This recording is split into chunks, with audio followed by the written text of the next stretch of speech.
Genesis chapter 11 verse 1 says, "The whole earth had one language." This clearly explains that Genesis chapter 10 was or is indeed summarizing later realities. It means Noah's descendants later became separate people with different languages. And territories too. So, we can conclude from Genesis chapter 11 that what Genesis chapter 10 is not saying is that multiple languages existed on the ark, that Noah's household was multilingual, that people invented languages during the flood year.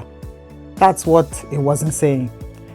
Genesis chapter 10 simply explains where nations came from. In Genesis chapter 11 verse 4, one reason the people wanted to build the tower that will reach up to the sky was they wanted to be famous. Generations of Shem were listed from verse 10. So, accurate birth records were kept then?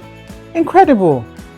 In Genesis chapter 11 verse 11, Shem, one of Noah's 3 sons, gave birth to his first son 2 years after the flood, and then gave birth to his next child 500 years later. Wow, 500 years later.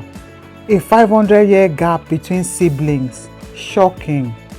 In verse 26, was Abraham a part of a set of triplets? A lesson from Genesis chapter 11 verse 6 is, people can achieve great things when they work together as one. That's the power of unity. Genesis 11 challenges us to examine our hearts and ask, who are we really building for? God or ourselves? True legacy comes from honoring God, not just making a name for ourselves. God desires obedience over achievement. What tower is God asking you to stop building now? What modern towers do you think humanity is still building today?